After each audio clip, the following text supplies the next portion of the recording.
A morte, a projeção e o que ninguém quer aceitar. Esse vídeo não é para hypar tragédia. Não é para ganhar view em cima da morte de ninguém. É porque momentos assim deixam as pessoas desnorteadas.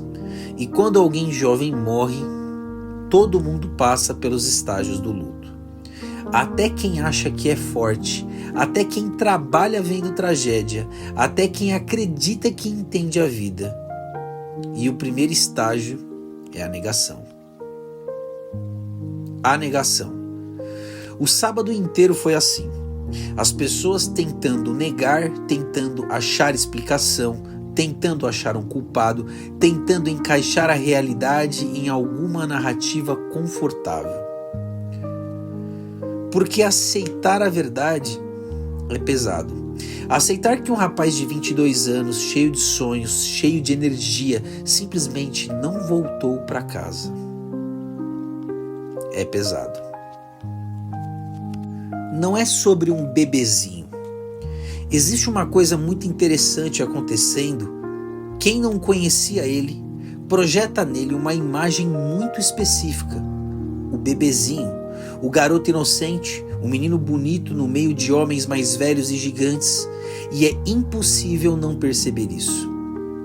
Ele tinha rosto jovem, pele jovem, aparência jovem, no meio de um ambiente pesado.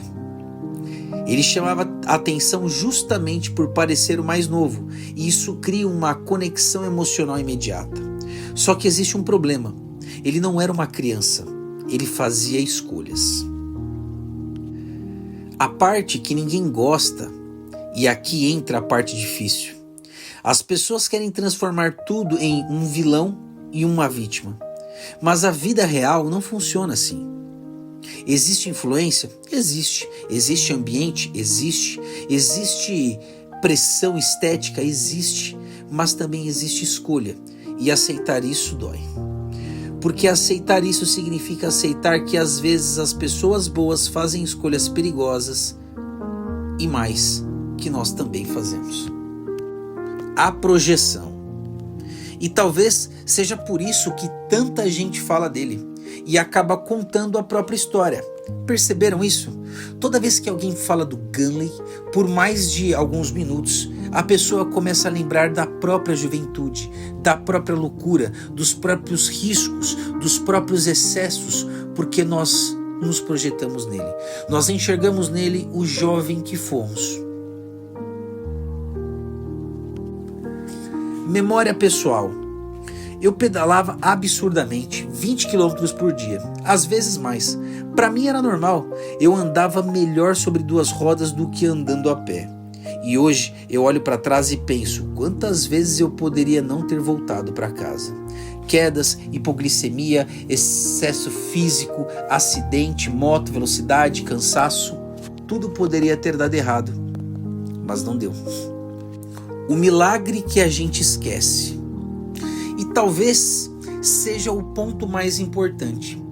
Muitas vezes a gente acha que sobreviveu porque era forte. Mas hoje eu reconheço, teve dia que eu só voltei para casa porque Deus colocou a mão.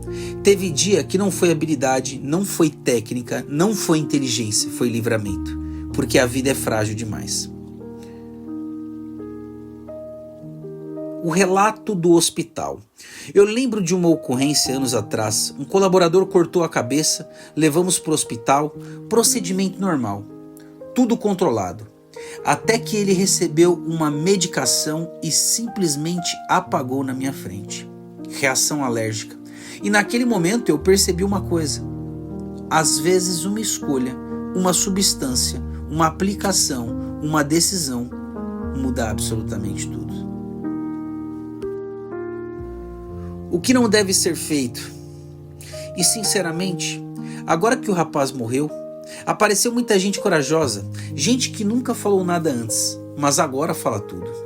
Só que isso não ajuda ninguém, principalmente os pais. E eu não vou pedir para ninguém tentar imaginar a dor de uma mãe ou de um pai, porque isso é impossível, de verdade. A mente humana não suporta tentar medir esse tipo de dor. A verdade mais desconfortável, A verdade é que envelhecer não é garantido. Chegar aos 30 não é garantido. Chegar aos 40 não é garantido. Ficar velho não é automático. É privilégio. E talvez por isso a morte de alguém tão jovem mexa tanto com as pessoas.